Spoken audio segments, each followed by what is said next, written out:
Hi to all my virtual friends. You are most welcome to my channel.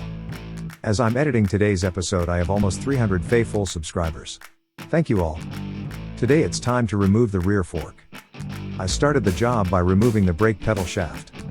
There is an brake adjustment nut on the shaft which is easy to remove when you press the lever on the brake drum a little forward. It releases the back pressure from the shaft nut. Since it is a thread in dust and dirt, I use WD-40 to make the nut easier to move. The brake pedal shaft is attached to the end of the brake pedal by a locking rod with a locking pin. After removing these, the shaft is free. Next, I remove the brake support rod. The rod is attached to the end of the brake drum with a nut that is locked by a split pin.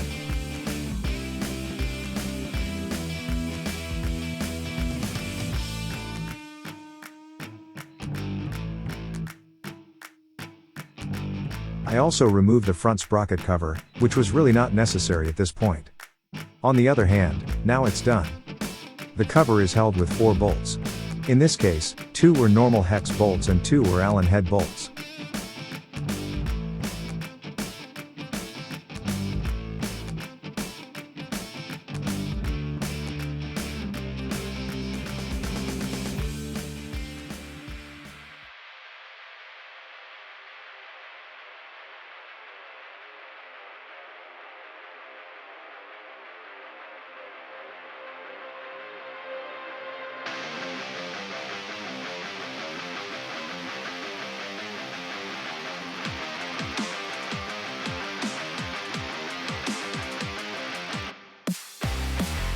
In order to get the sprocket cover off, I had to remove the shift pedal and the foot pegs too.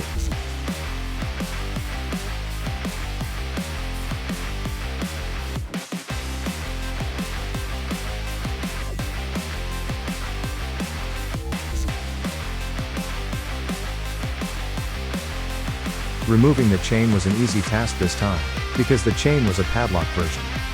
There are many ways to remove the lock pin.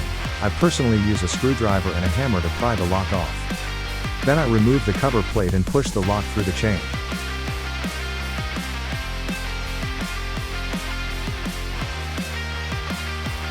Next, the rear wheel axle is opened. This nut also has a split pin that prevents the nut from accidentally opening. For some reason, all the nuts on this bike are pretty tight, so I had to use a fine-tuning hammer to loosen the nut. When removing the axle of the rear wheel, or any wheel, make sure that the washers, spacers, etc. remain in order to make assembly easier.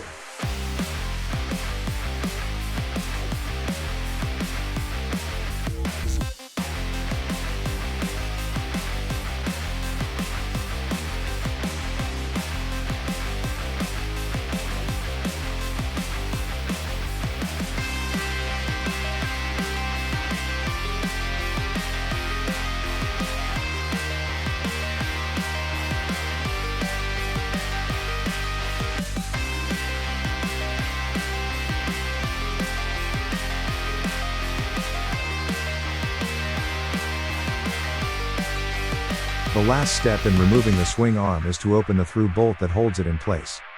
Like the previous nut, this one was also properly fastened. I first tried by hand, then I tried an impact wrench without success.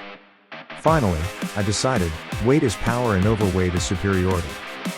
This sounds better in finish. In any case, a 1 meter extension of the stem and 100 kilos of premium meat on top will help.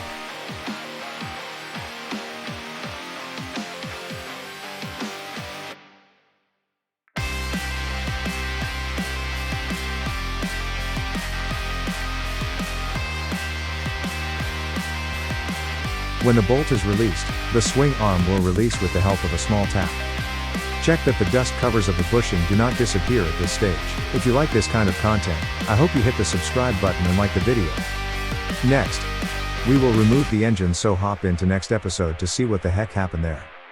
And if you want to see what has happened so far, take a look to the playlist I have linked somewhere in this screen.